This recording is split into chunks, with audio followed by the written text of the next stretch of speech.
सबसे पहले भगवान शिव को मेरा प्रणाम, गुरु भाई बहनों को मेरा प्रणाम स्वीकार हो। आज मैं तीज व्रत से संबंधित एक कथा सुना रही हूँ।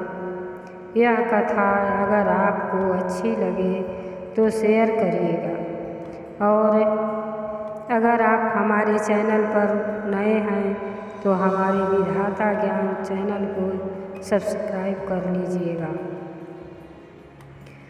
अब आप भगवान भोलेनाथ का नाम लेकर इस कथा को सुनें और अपने जीवन को सार्थक बनाएं। एक राजा थे, उनकी 2 बेटियां थीं, बहुत प्यार करते थे। राजा साहब अपनी बेटी को जब वह 5 साल की हो गई, दोनों बेटी तब राजा साहब शिक्षा ग्रहण करने के लिए घर पर ही मास्टर बुलवाए। बेटियों को पढ़ने के लिए जब मास्टर पढ़ाने आते, बेटियों को तब दोनों बेटी एक साथ पढ़ती थी। धीरे धीरे वह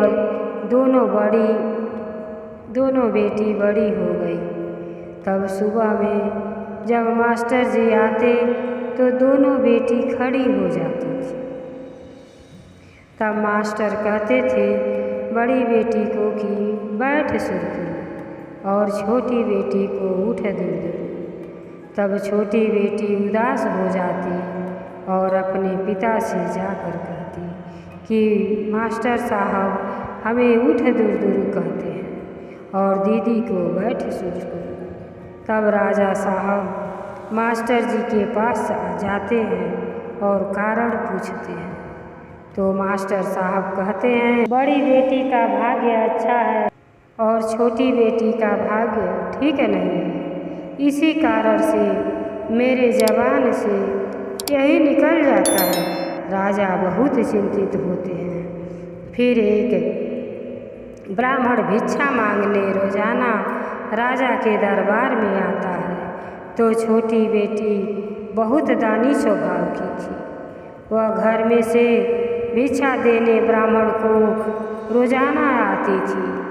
तो ब्राह्मण जी कहते थे कि केतनो तू दान करबू, केतनो तू पुण्य करबू, तोहरो बियाह होई मुअले मर्द से। यही रोज पंडित कहता था। एक दिन जब छोटी बेटी भिक्षा दे रही थी, तब पंडित यही बात कह रहे थे। तो राजा साहब पीछे से सारी बातें सुन लिए और सामने आकर पंडित जी से पूछने लगे।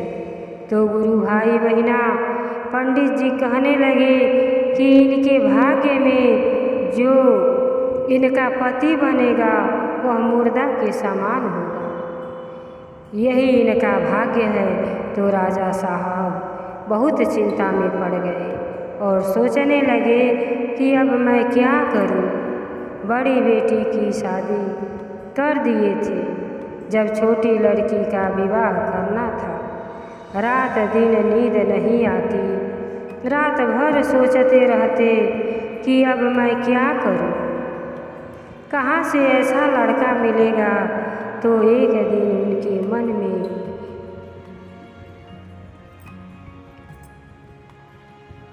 आया कि उनकी शादी ही ना करूं और बेटी को जंगल में छोड़ आऊं। तो गुरु भाई बहिना लिखने को कौन टाल सकता। राजा साहब एक दिन बेटी से कहते हैं कि चलो बेटी, मैं आज तुम्हें घुमाने ले चलते हैं। तो बेटी बहुत खुश होती है। राजा साहब और उनकी बेटी दोनों एक साथ जाते हैं। चलते चलते एक जंगल पड़ता है। तो राजा साहब को बहुत ज़ोर से प्यास लग जाती है। तो अपने बेटी से कहते हैं कि बेटी मुझे बहुत ज़ोर से प्यास लगी है। तब बेटी कहती है पिताजी आप यहीं विश्राम करिए, हम देखती हूँ कि कहीं पानी है तो मैं ले आती हूँ। तो कुछ देर पर कुआं दिखता है और कुछ ही दूर पर एक घर है। घर खुला हुआ है। तब अपने पिता से कहती हैं कि पिताजी, मैं उस घर में जाती हूँ और बाल्टी रस्सी लेकर आती हूँ, कुएं से पानी निकालकर आपको पिलाती हूँ। गुरु भाई बहना, राजा की छोटी बेटी भगवान भोलेनाथ माता पार्वती जी की सच्ची भक्त थी।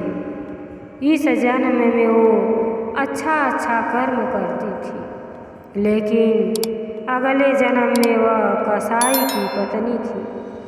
पति के बुरे कर्म पत्नी को भी भुगतना पड़ता है। जब राजा की बेटी घर में घुसती हैं तो सारा घर खुला रहता है। बाल्टी रस्सी ले आती हैं और अपने पिता को एक कुएं से पानी निकालकर पिलाती हैं। पिलाने के बाद जब रस्सी बाल्टी घर में रखने जाती हैं तो फाटक अपने आप बंद हो जाता है। जोर जोर से चिल्लाने लगती हैं तो रोने की आवाज़ सुनकर उनके पिता दौड़े दौड़े आते हैं। जंगला खुला रहता है, उसी रास्ते बेटी को आवाज़ देते हैं कि बेटी क्या बात है, बोलो बेटी क्या बात है। तो बेटी कहती है, पिताजी अब मैं कैसे निकलूं, दरवाज़ा नहीं खुल रहा है, घर में कोई नहीं है। तो राजा साहब कहते हैं कि बेटी रो मत, सारे घर में देखो क्या क्या है।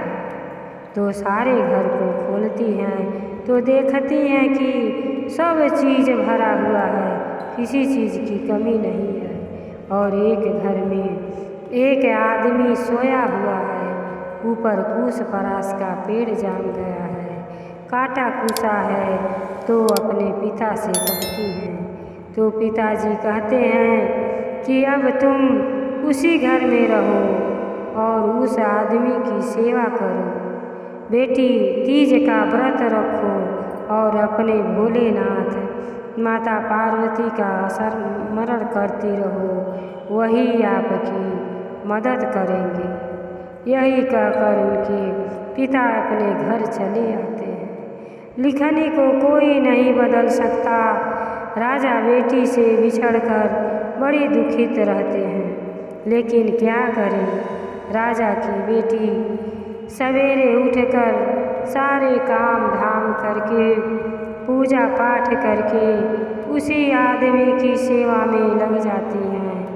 धीरे धीरे जितना उनके ऊपर घास और कांटा फूसा था सब साफ कर दी। आँख पर 2 कांटे लगे थे। तभी एक भिखारिन आती है और भिक्षा मांगती है। तो रानी कहती हैं कि अभी मैं सेवा में लगी हूँ, मेरे घर में पानी नहीं है। तो भिखारिन कहती है कि रानी जी आप जाइए, पानी भर ले आइए, तब तक मैं इन्हें देखती हूँ। तब रानी पानी भरने जाती है कुएं पर। तो भिखारिन राजा के आँख पर 2 कांटा बचा था, तो वह कांटा भिखारिन निकाल देती है और राजा साहब उठकर बैठ जाते हैं और कहते हैं कि तुम धन्य हो, इतना सेवा मेरी की और उसी को अपना पत्नी बना लेते हैं। और छोटी रानी जब पानी लेकर आती हैं तो भिखारिन कहती है कि ये मेरी नौकरानी है। रानी कुछ नहीं बोलती, चुपचाप घर के सारे काम करती और भिखारिन रानी बनकर रहती। तो जब राजा बाजार जाते तो पूछते कि रानी तुम्हें क्या क्या चाहिए। तो वह तो जात की भिखारिन थी, खूब सारा सिंदूर बिंदी टिकुली मांगती, खूब सारा सामान मंगवाती। तब एक दिन राजा नौकरानी से पूछते हैं कि तुम्हें क्या क्या चाहिए। तब नौकरानी कहती है मुझे ज़्यादा कुछ नहीं चाहिए, कि मुझे काठे के कठपुतर ला दीजिए। तब राजा बाजार जाते हैं तो काठे का कठपुतर लाते हैं, नौका रानी को दे देते हैं। तो जब रानी सोने जाती हैं तो जब सभी लोग सो जाते हैं तो रानी कहती हैं कि ये काठे के कठपुतर। तो कठपुतर बोलता है, मनुष्यों की तरह बोलता है कि का रानी चेरिया बुदुर बुदुर भात रिझे रिझे चौराई, औस राजा भूल गए भिखारिन के छुअल खाई। रोज प्रतिदिन रात में यही बात करती थी। तो एक दिन एक अहीर अपने भैंस राजा के पिछवाड़े चरा रहा था तो सारी बातें सुन लिया। तो राजा साहब से सारी बातें बताई कि आपके घर कौन लोग हैं, कि जब भी सुहारा होता है तो एक औरत बोलती है कि एक आठे के कठपुतर तका रानी चेरिया बुदुर बुदुर भात रिझे रिझे चौराई, औस राजा भूल गई भिखारिन के छुअल खाई। तब जब इतना बात राजा सुनते हैं तो एक दिन बिनसारा को नौकरानी के घर के किनारे जाकर खड़े होते हैं तो सब बात सुन लेते हैं और दौड़े दौड़े आते हैं। नौकरानी के फाटक भड़काते हैं, कहते हैं कि खोलिए खोलिए फाटक। तो रानी डर जाती है, झट से कठपुतर को बेड के नीचे चुरा देती है और कहती हैं क्या हुक्म है राजा साहब, क्या हुक्म है।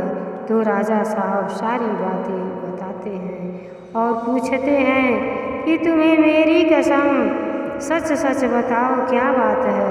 तब गुरु भाई बहना रानी सारी बात बताती है कि मैं आपकी 12 वर्ष आपकी सेवा की तो एक दिन भिखारी भिक्षा मांगने आई, घर में एक बूंद पानी नहीं था तो मैं कही कि मैं सेवा में लगी हूँ, आँख पर 2 कांटा रह गया था।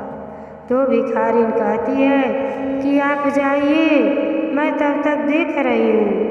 मैं पानी लेने चली गई, उसी समय भिखारिन आपके आँख पर का कांटा निकाल दी। तो आप समझ गए कि वही आपकी सेवा की है, आप उसको रानी बना दिए और मुझको नौकरानी।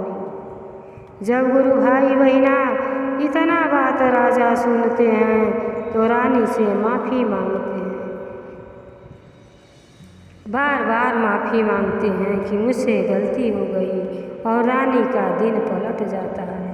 राजा साहब रानी को गले लगा लेते हैं और भिखारिन को कड़ी से कड़ी सजा देते हैं, घर से निकाल देते हैं। रानी भगवान भोलेनाथ माता पार्वती जी की सच्ची भक्त थी, तीज का व्रत की, रानी का अपना सुहाग मिल गया, रानी राजा प्रेम से रहने लगे। गुरु भाई बहना अगर हमारी यह कथा आपको अच्छी लगे तो शेयर कर दीजिएगा और हमारी अगली कथा सुनने के लिए विधाता ज्ञान चैनल को सब्सक्राइब कर लीजिए। हर हर महादेव, घर घर महादेव।